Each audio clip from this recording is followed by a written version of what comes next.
Hi there, this is week 12, day 3 of the Bible in a Year live Tanakh project.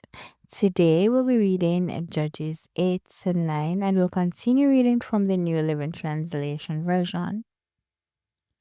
Judges 8 records Gibeon's final victories over the Midianites, his refusal to be made king, and Israel's eventual unfaithfulness after his death. Judges 9 tells us the story of Gideon's son Abimelech, who killed his brothers to seize power, ruled wickedly, and was ultimately destroyed as judgment for his treachery. The lesson is that pride, power hungry ambition, and turning away from God always lead to our downfall, while true leadership comes from humility and obedience to God. So, let's read for ourselves. Judges 8. Gideon kills Zebah and Zalmunna. Then the people of Ephraim asked Gideon, "Why have you treated us this way? Why didn't you send for us when you first went out to fight the Midianites?" And they argued heatedly with Gideon. But Gideon replied, "What have I accomplished compared to you? Aren't we the leftover grapes of Ephraim's harvest, better than the entire crop of my little clan of Abiezer? God gave you victory over Oreb and Zeb, the commanders of the Midianite army. What have I accomplished compared to that?" When the men of Ephraim heard Gideon's answer, their anger subsided. Gideon then crossed the Jordan River with his 300 men, and though exhausted, they continued to chase the enemy. When they reached Succoth, Gideon asked the leaders of the town, "Please give my warriors some food. They're very tired. I'm chasing Zebah and Zalmunna, the kings of Midian." But the officials of Succoth replied, "Catch Zebah and Zalmunna first, and then we feed your army." So Gideon said, "After the Lord gives me victory over Zebah and Zalmunna, I will return and tear your flesh with the thorns and briars from the wilderness." From there, Gibeon went up to Peniel and again asked for food, but he got the same answer. So he said to the people of Peniel, "After I return in victory, I will tear down this tower." By this time, Zebah and Zalmunna were in Peor with about 15,000 warriors, all that remained of the allied armies of the east, for 120,000 had already been killed. Gibeon circled around the caravan route east of Noba and Jogbehe, taking the Midianite army by surprise. Zebah and Zalmunna, the two Midianite kings, fled, but Gideon chased them down and captured all their warriors. After this, Gideon returned from the battle by the way of Heres Pass. There he captured a young man from Succoth and demanded that he write down the names of all 77 officials and elders in the town. Gideon then returned to Succoth and said to the leaders, "Here are Zebah and Zalmunna. When we were here before, you taunted me, saying, 'Catch Zebah and Zalmunna first, and then we will feed your exhausted army.'" Then Gibeon to the elders of the town and taught them a lesson, punishing them with thorns and briars from the wilderness. He also tore down the tower of Peniel and killed all the men in the town. Then Gibeon asked Zebah and Zalmunna, "The men you killed at Tabor, what were they like?" "Like you," they replied. "They all had the look of a king's son." "They were my brothers, the sons of my own mother," Gideon exclaimed. "As surely as the Lord lives, I wouldn't kill you if you hadn't killed them." Turning to Jether, his oldest son, he said, "Kill them." But Jether did not draw his sword, for he was only a boy and was afraid. Then Zebah and Zalmunna said to Gideon, "Be a man, kill us yourself."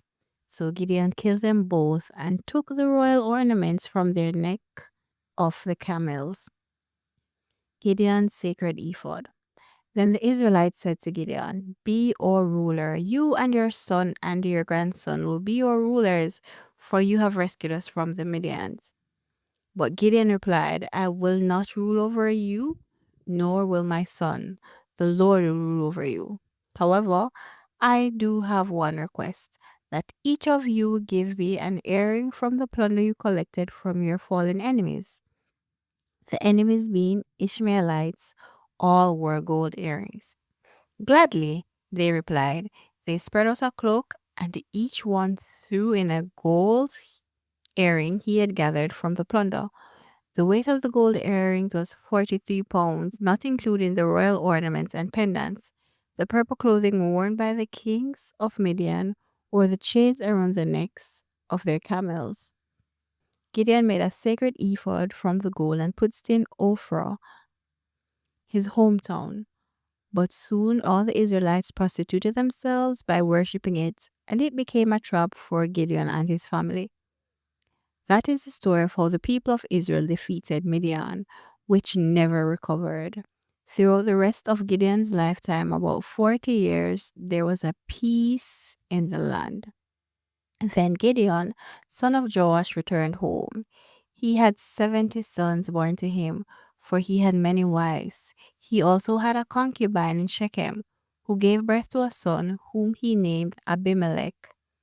Gideon died when he was very old, and he was buried in the grave of his father Joash at Orpha in the land of the clan of Abiezer. As soon as Gideon died, the Israelites prostituted themselves by worshipping the images of Baal, making Baal-Berith their god. They forgot the Lord their God, who had rescued them from all their enemies surrounding them.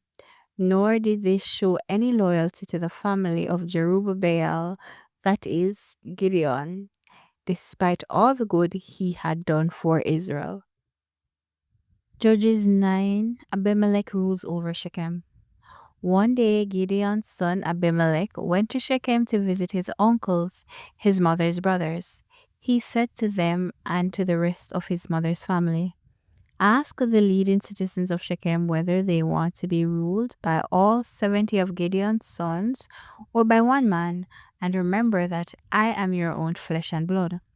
So Abimelech's uncles gave his message to all the citizens of Shechem on his behalf. And after listening to this proposal, the people of Shechem decided in favor of Abimelech because he was their relative. They gave him 70 silver coins from the temple of Baal-Berith, which he used to hire some reckless troublemakers who agreed to follow him. He went to his father's home at Orpha, and there, on one stone, they killed all 70 of his half-brothers, the sons of Gideon. But the youngest brother, Jotham, escaped and hid. Then all the leading citizens of Shechem and Beth Millo called a meeting under the oak beside the pillar at Shechem and made Abimelech their king. Jotham's parable. When Jotham heard about this, he climbed to the top of Mount Gerizim and shouted, Listen to me, citizens of Shechem. Listen to me if you want God to listen to you. Once upon a time, the trees decided to choose a king. But first, they said to the olive tree, Be our king. But the olive tree refused, saying, Should I quit producing the olive oil that blesses both God and people, just to wave back and forth over the trees? Then they said to the fig tree, You be our king. But the fig tree also refused, saying, Should I quit producing my sweet fruit just to wave back and forth over the trees? Then they said to the grapevine, You be our king. But the grapevine also refused, saying, Should I quit producing wine that cheers both God and people just to wave back and forth over the trees? Then all the trees finally turned to the thorn bush and said, Come, you be our king. And the thorn bush replied to the trees, If you truly want to make me your king, come and take shelter in my shade. If not, let fire come out from me and devour the cedars of Lebanon. Jotham continued, Now make sure you have acted honorably and in good faith by making Abimelech your king, and that you have done right by Gideon and all of his descendants. Have you treated him with the honor he deserves for all he accomplished? For he fought for you and risked his life when he rescued you from the Midianites. But today you have revolted against my father and his descendants, killing his 70 sons on one stone. And you have chosen his slave woman's son, Abimelech, to be your king just because he is your relative. If you have acted honorably and in good faith toward Gideon and his descendants today, then may you find joy in Abimelech, and may he find joy in you. But if you have not acted in good faith, then may the fire come out from Abimelech and devour the leading citizens of Shechem and Beth Millo. And may fire come out from the citizens of Shechem and Beth Millo and devour Abimelech. Then Jotham escaped and lived in Beer because he was afraid of his brother Abimelech. Shechem rebels against Abimelech. After Abimelech had ruled over Israel for 3 years, God sent a spirit that stirred up trouble between Abimelech and the leading citizens of Shechem, and they revolted. God was punishing Abimelech for murdering Gideon's 70 sons and the citizens of Shechem for supporting him in this treachery of murdering his brothers. The citizens of Shechem set an ambush for Abimelech on the hilltop and robbed everyone who passed that way. But someone warned Abimelech about their plot. One day, Gaal, son of Ebed, moved to Shechem with his brothers and gained the confidence of the leading citizens of Shechem. During the annual harvest festival at Shechem, held in the temple of the local god, the wine flowed freely, and everyone began cursing Abimelech. "Who is Abimelech?" Gaal shouted. "He's not a true son of Shechem, so why should we be his servants? He's merely the son of Gideon. And this Zebul is merely his deputy. Serve the true sons of Amor, the founder of Shechem. Why should we serve Abimelech? If I were in charge here, I would get rid of Abimelech. I would say to him, 'Get some soldiers and come out and fight.'" But when Zebul, the leader of the city, heard what Gaal was saying, he was furious. He sent messengers to Abimelech in Arumah, telling him, "Gaal, son of Ebed, and his brothers have come to live in Shechem, and now they're inciting the city to rebel against you. Come by night with an army and hide out in the fields. In the morning, as soon as it is daylight, attack the city. When Gaal and those who are with him come out against you, you can do with them as you wish." So Abimelech and all his men went by night and split into 4 groups, stationing themselves around Shechem. Gaal was standing at the city gates when Abimelech and his army came out of hiding. When Gaal saw them, he said to Zebul, "Look, there are people coming down from the hilltops."